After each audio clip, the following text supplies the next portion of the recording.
Today we're making homemade ice cream sandwiches. Why make ice cream sandwiches ourselves? Well, for one, homemade often tastes a little bit better than store-bought.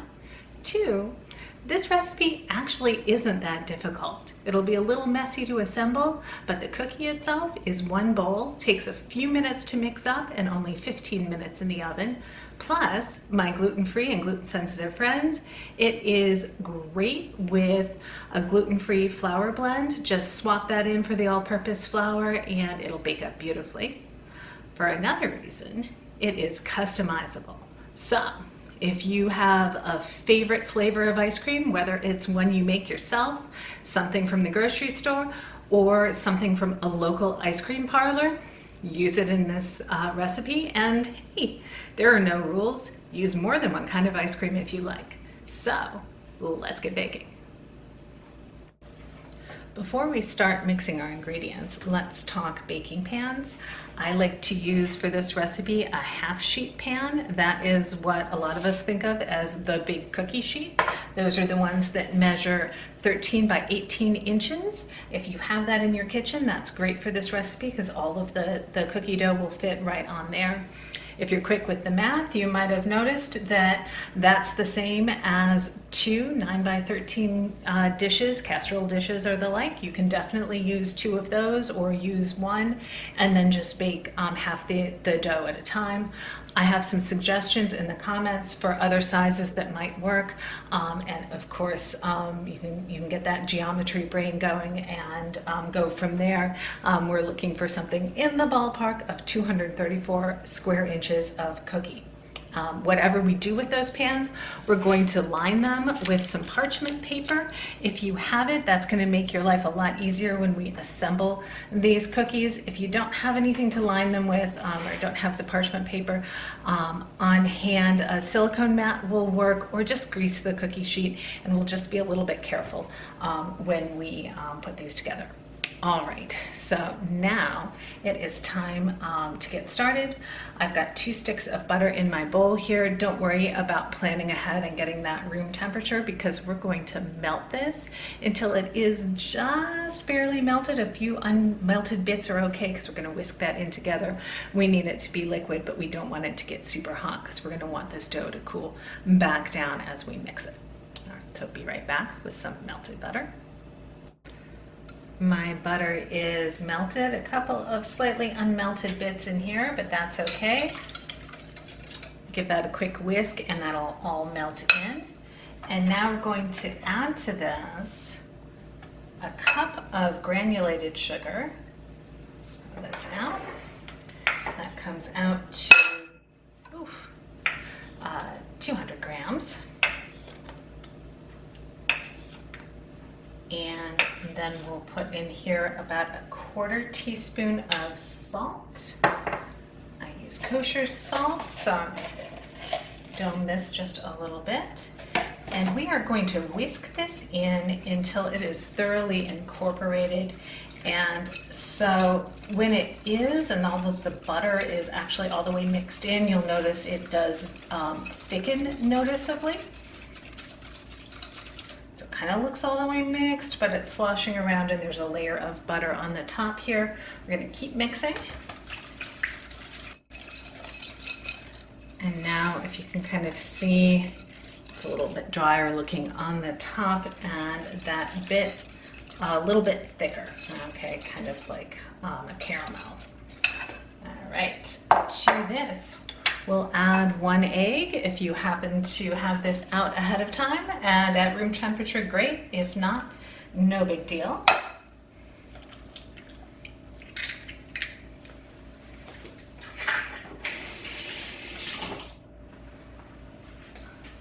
Rinse the hands, and we will add maybe a teaspoon of vanilla extract.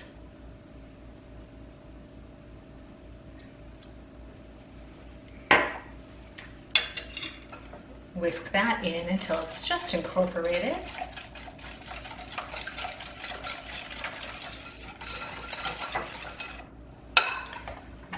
And now back to the the scale to add 6 tablespoons or 50 grams of cocoa powder. You can use any cocoa powder you like.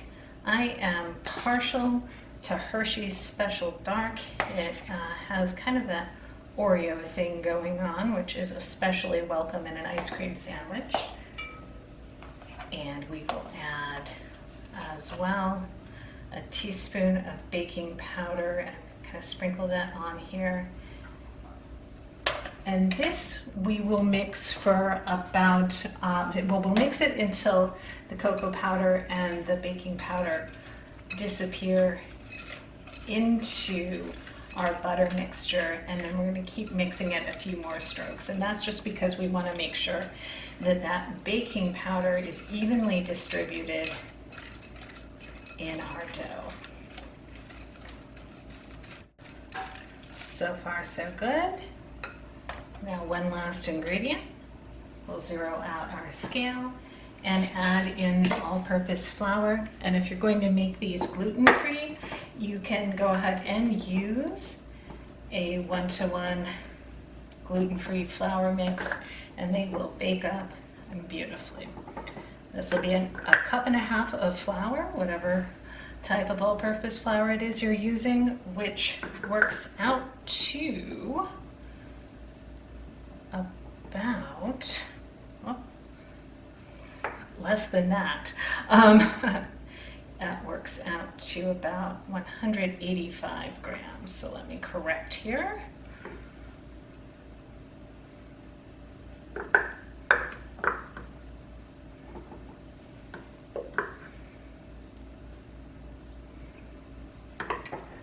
There we go. All right, now done with the scale. And we're going to mix this until the flour is all the way incorporated, and then we will stop. And there we go. No wisps of flour hanging around at the edges, no overly gooey bits at the very bottom of the bowl. I'm going to get as much of this dough off of the whisk as possible. And it is time to get this into our prepared baking pan. And if you haven't done so already, turn your oven on to 325 degrees. This out of the way. And start getting our dough onto the baking sheet. If you are using parchment paper, I know this means you're going to have to clean your pan anyhow, but a little bit of cooking spray or oil really does help to keep that in place. And this dough is a little bit fiddly to get into all the corners, so that is definitely worth the trade-off in terms of dishes. All right, we're going to drop this into large blobs or spoonfuls onto the pan, and then we'll be working it out into the corners. You can use an offset spatula, this regular old flexible spatula. I'll actually use a butter server. That seems to work and get into all the little corners well for me. So we'll wrestle this into place into a relatively even layer. And then we'll have just one more step before it goes into the oven. So we'll see that in a moment. Our dough is in about as even a layer as it's going to get. And that one last step before it goes into the 325-degree oven is to dock it, which means just poking little holes in it. We do this when we're making like a pie crust that is unfilled, or some other kind of a thin baked good. We don't want it to puff up and deform in the oven because it's such a thin layer that it's sort of susceptible to doing that. So the little holes are useful for keeping it more or less in place. They don't have to be at a regular interval. You can use really whatever tool is at hand. A fork would work, the end of a chopstick I'm just using the end of this butter spreader since it's what I already have. You do notice little holes like this in actual, from the grocery store, ice cream sandwiches. If you want that aesthetic, use something like the end of a chopstick or the end of a skewer, because it'll make a slightly bigger hole and those will be more likely to remain when they're coming out of the oven. All right, that's it. Ready for the oven. These are going to bake this is going to bake for a total of 15 minutes at 325 degrees. It will be soft. That's fine. Remember, this is going to get frozen, so we don't want to wind up breaking our teeth on our delicious ice cream sandwiches. We'll see these when they're out of the oven. Our cookie is completely baked. The little holes we made are really no longer visible, but they did their job because there are no big puffed up spots here. If we give it a test, we can tell that it is really soft, almost cake-like, but that's great because when it gets frozen, it won't be too hard. And speaking of freezing, if we want to cool this more quickly, after it stops being oven hot, we can slide it into the freezer or refrigerator.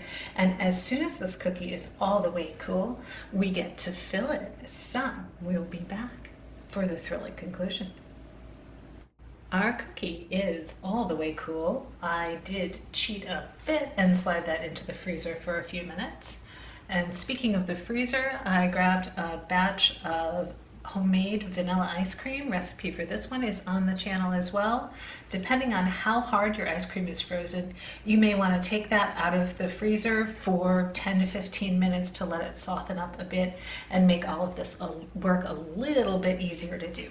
All right, so first things first, since I did get to bake this in the big sheet pan, I'm going to cut it in half. And of course, if you have already got your cookie in 2 or more pieces, you'll just kind of assemble those in whatever way seems most logical. All right, so I'm just using my bench scraper, a knife, whatever you've got on hand should work.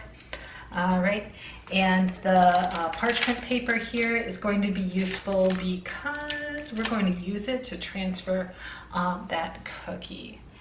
So before we go any further, I'm going to just kind of give that a real gentle pull on each edge and then try and kind of ease that up. The idea is that we want to get this kind of loose and not have it break, but if it cracks here and there, that's okay, no problem. It's going to taste great either way. All right, there we go. That one seems to be moving pretty freely. Do this one as well. Yep. All right. So that's just going to make everything a little bit easier once we get this filled. In fact, I'm going to peel the backing back from each one. Whoops. And there we go. See what we mean about that cracking a little bit? No problem. It's all going to go down the same way. All right, but I am going to try and peel the backing away a little bit from each one. Maybe running my hand underneath will be a better strategy. Just because we don't want it stuck. There we go, when we go to serve these.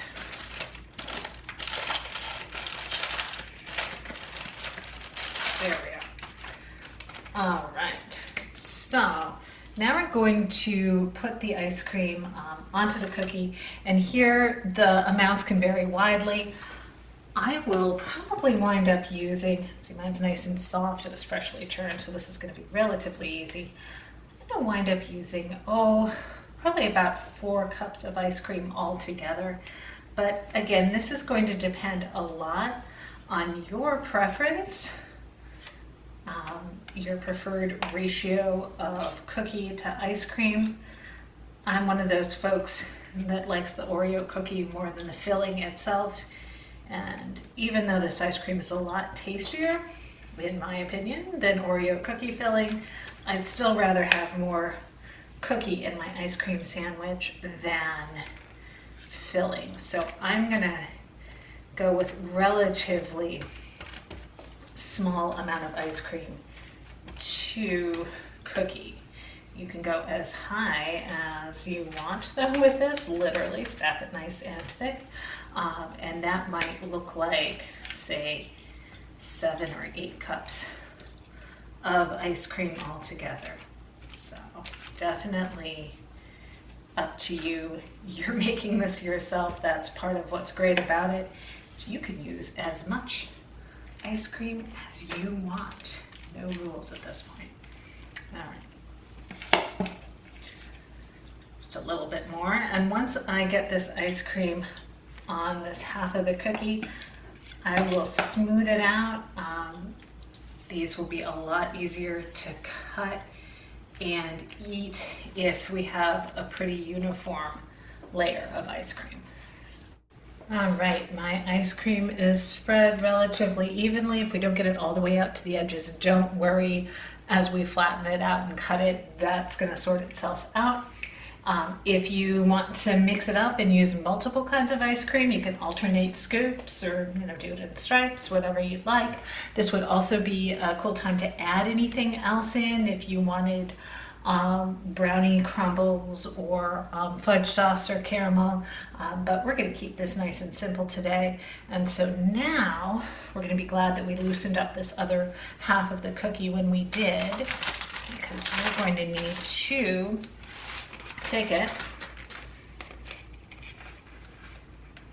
flip it, and ta-da, we have one big slab of ice cream sandwich. Now back to the freezer it goes, because this stuff is, this ice cream is way too soft to try to slice now. If we do, it's just all gonna squish out the sides. All right. So we're going to slide this back into the freezer, and we are going to let this freeze until the ice cream is good and solid. Our cookie will be pretty solid pretty quickly, so we want to give this a good few hours. Honestly, 4 hours would be great. Overnight is not overkill. So into the freezer these go, and we will check them out when they're all done. Our ice cream sandwich slab has spent the night in the freezer. The ice cream is frozen nice and hard. All that's left for us to do now is to slice these into individual sandwiches of whatever size we choose. We will want to work quickly here. The ice cream melts again in just an astonishingly small amount of time. So if you find that it's slipping and sliding a little bit, just tuck everything back into the freezer until your ice cream is frozen solid. You may want to take more than one pass through to make sure that you've sliced all the way down.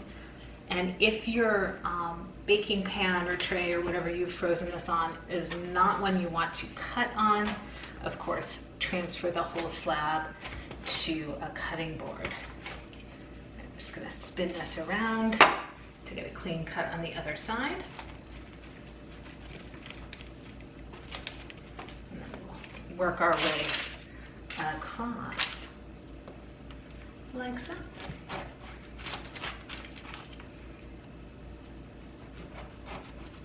You can wrap these individually, or you can put them all on one tray, especially if you anticipate eating them very soon. That'll work just fine. Let's get one of these slid out here and give it a look. Ta-da! Ice cream sandwiches.